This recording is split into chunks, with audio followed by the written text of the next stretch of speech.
Hi, teammates.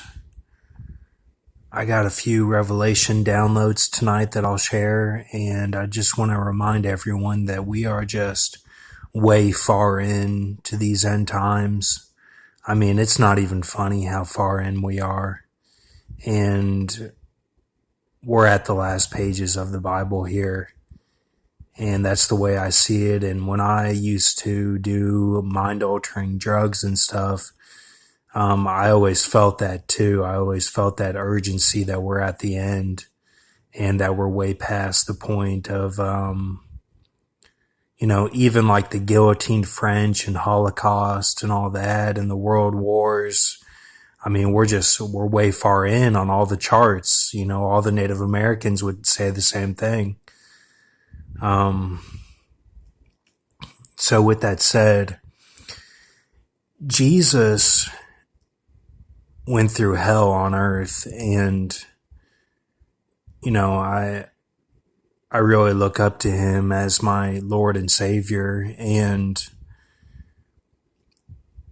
you have to understand what type of strength it would take to let those people mock you for one, and then to hurt you as Jesus, because he could have taken all those guys out with a snap of his finger, like Thanos. He could have taken all of them out, all the guards that were beating him and everything. I mean, this is a guy who could walk on water, perform all the miracles, and he could have taken out those guards that were beating him and put a crown of thorns on his head, messed up his head and everything. I mean, and whipped him and everything, and went through, and he was so worn out by the end of it all and not using his powers that he had to have someone help him carry the cross. Whenever to get to that point, he could have stopped it, but he let himself get worn out.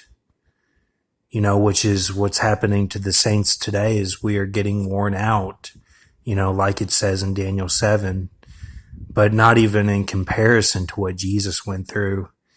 And that's what I'm saying. He could have stopped it all. And that's why when you look at Spider-Man could have stopped the robber when he was wrestling, whenever Spider-Man first started out and was wrestling. And he could have stopped the robber, but because the guy that he wrestled for didn't pay Spider-Man money, or pay him what he wanted, he let the robber get away. So that's just like Peter.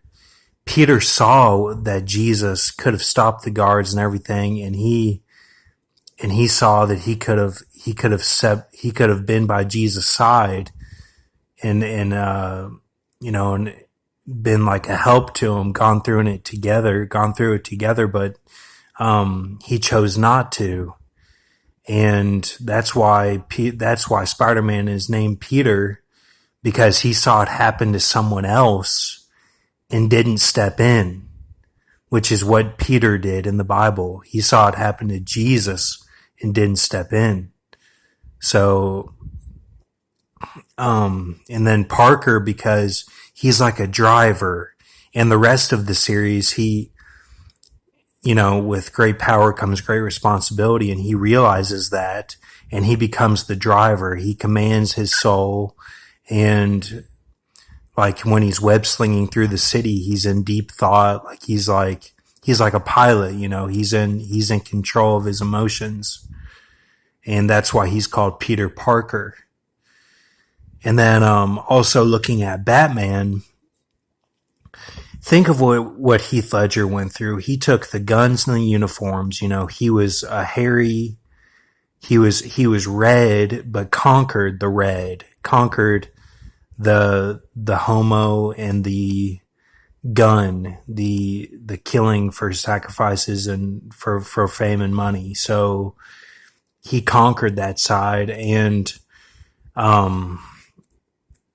so think of that and how he had to deal with Batman, because guess what? In Dark Knight Rises, Batman, the whole point of that movie is to get Batman to try to live forever, to molest little kids, to so that by that